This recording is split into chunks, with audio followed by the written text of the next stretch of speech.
But this would be the point where I'd say music from Benny Green here on member supported JAZZ901.org with, of course, Greens, making me really hungry for more music and food. I'm Derek Lucas. Happy Tuesday, my friends. On this big free Tuesday, we're not going to go on and on and on about why we need your support, although we do. If you want to call us for it, you can at 585-966-5299. And of course, you can pledge securely online at jazz901.org. And if you just because it's Tuesday, it's Taco Tuesday, it's also April 20th. If you want to pledge more than $50, we'll get a little extra thank you gift. You know what I mean? We'll tighten you up with some incredible sounds of great music brought to you by you. We are playing Benny Green on the other side of the hour, and this side of the hour, testifying with Greens. And joining us, Mr. Benny Green. Benny, my friend, how are you today?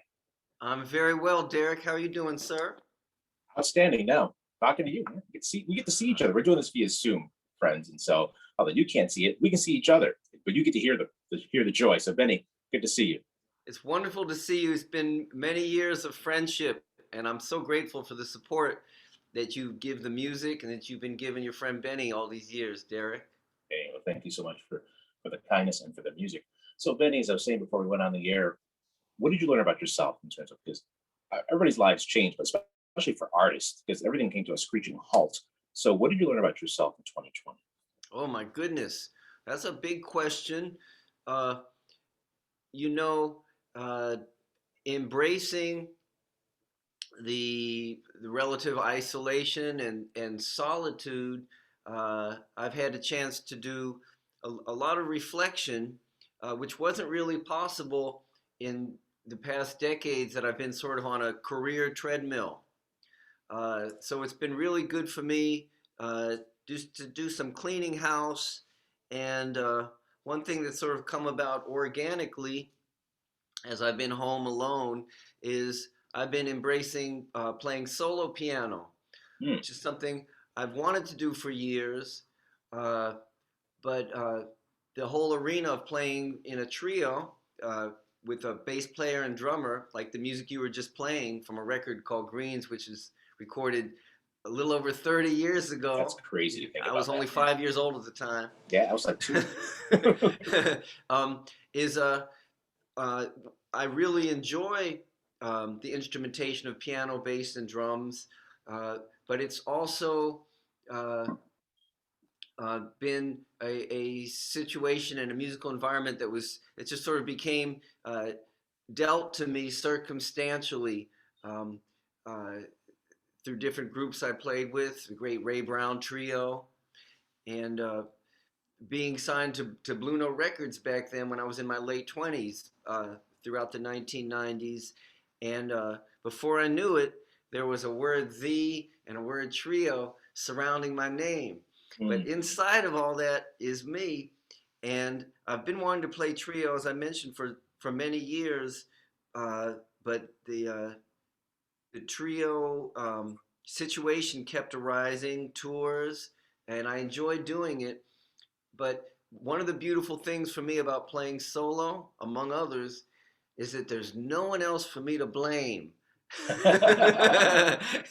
So it's very liberating. Yeah, that speaking of Benny Green. So Benny, another thing that people discovered through all of this, the way our lives have changed because of the pandemic, is your gift as a storyteller, especially as a writer.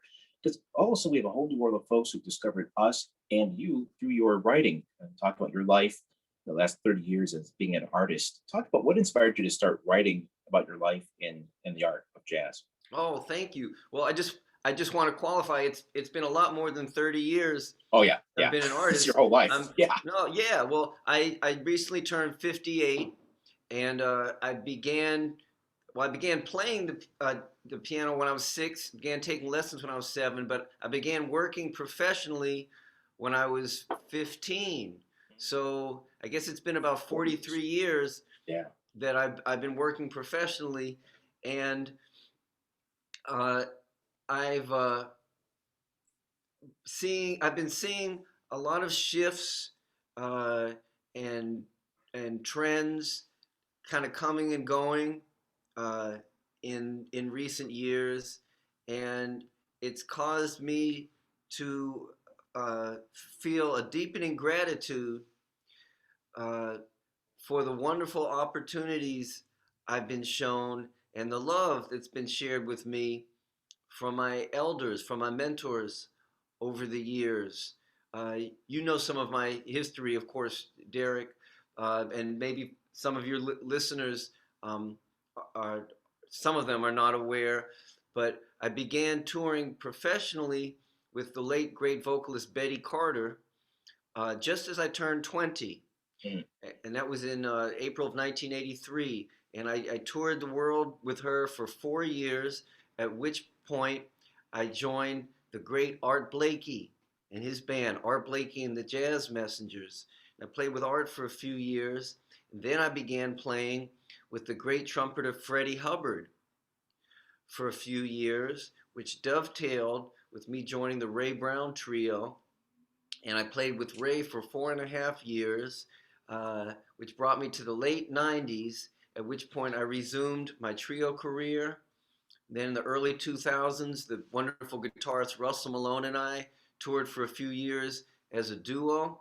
And then I've been leading trios again ever since. But as I mentioned, since the pandemic hit and I've been home, I've really been digging playing my piano by myself. And as far as the writing, it's very cathartic for me to tell my story. And really, at the heart of my motivation is to express gratitude and acknowledgement of my mentors. Mm. Speaking of Benny Green, Benny, as I was saying before we went on the air, we have a whole new world of listeners who just discovered this music for the first time last year. What advice do you give them, folks who are new to this world of jazz? Sure. Well, for listeners in general, I think, you know, just like food, we all have our own preferred tastes. And when you hear a record, if you hear Derek playing a track on the radio that you like, one of the cool things about you, Derek, one of many beautiful things, is that you let your listeners know the personnel that are playing on these records.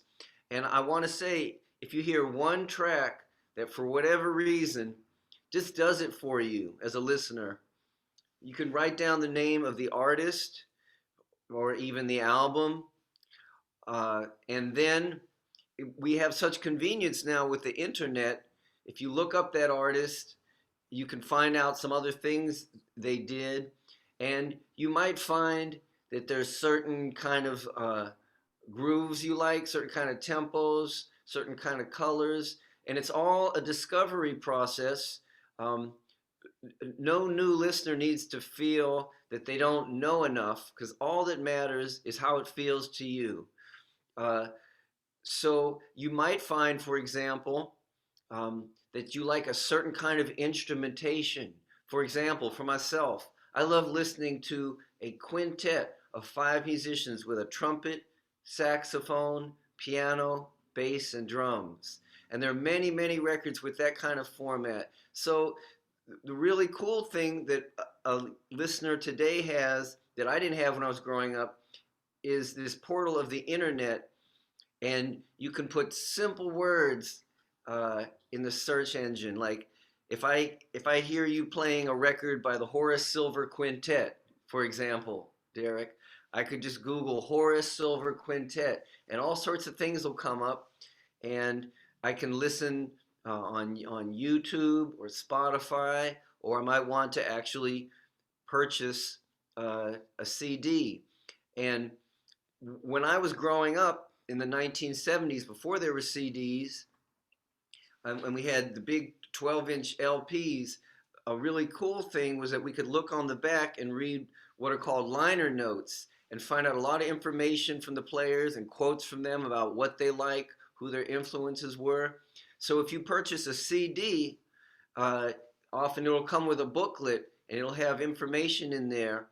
But there's all sorts of ways to go. And one thing I want to say to liberate new listeners to jazz is sometimes I'll meet people that are new to the music and they'll say something like, "Oh, I don't know enough about jazz."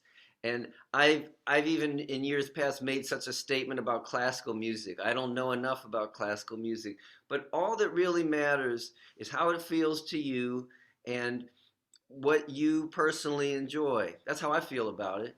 Hmm. Speaking of Benny Green on Jazz 90.1, hanging out in Benny's crib, literally. Dig? Speaking of that, really just released Benny's crib. I mean, I love the exploration into the Fender Rhodes. What inspired you to do that and plug in? Oh, well, when I was growing up, as I mentioned, in the 1970s, I was born in 1963. So when I was a kid, and I would turn on the radio, whether it was the jazz station or a pop station or R&B funk station, the electric piano was actually the most prevalent keyboard instrument that you would hear at that time on the radio, more than an Right. acoustic piano. That's right. So I grew up hearing it, hearing Stevie Wonder and Herbie Hancock and what's the name of the great keyboardist with Earth, Wind and Fire, Derek? There's been a couple. Thinking Larry White, but also thinking of Bob James, and also Doug Carter also was part of that group. But yeah, it's escaping me. But yeah, I know what you're talking about. Yeah, it was one of the great bands. Earth, Wind and Fire was one of the great bands for electric piano. So I dug the sound, but then as I got a little older and entered my 20s in the 1980s, there was this movement that you remember, Derek, was called the Young Lions I movement. do. A lot of musicians who came up like just on the tail of Wynton and Branford Marsalis. And Larry Dunn, by the way, I was drawing up. thank you very Dunn. much, Larry Dunn, the great Thank you, keyboardist with Earth, Wind and Fire. Thank you for bailing me out on that one. Thank you for Philip bailing me out on that one. That was a little inside there.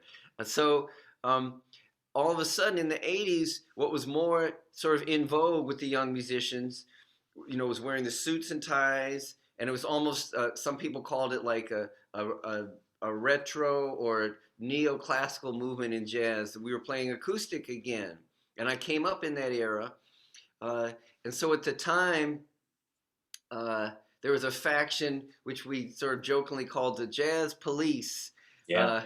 which would people or I was a card critical carrying member for faction. many years. Yep. Absolutely. It would, sort of assess if you were real enough, or if you were, quote, selling out. And at that time, it was sort of a little bit more taboo to be playing the electric keyboard. But I had it in me from childhood that I was really attracted to the instrument. So fast forward all these years later, Derek, I'm at a season in my life where I'm not really worried about any naysayers, and I liberate myself to do what's in my heart to do. So I've been sort of chomping at the bit to play some Rhodes electric piano for many years, and yet the kind of music that I play is straight ahead jazz, swinging jazz. So when I made the record Benny's Crib, it was a chance for me to play the Rhodes in a straight ahead context. Yeah. Speaking of Benny Green on Jazz 90.1, Benny, again, we could talk all day, but I can't thank you enough for taking time for us today and talking to our listeners and introducing yourself to our new listeners about this wonderful world called jazz. Benny, thank you so much, man. Thank you so much for having me, Derek, and thank you for playing the music. Absolutely. Hang on.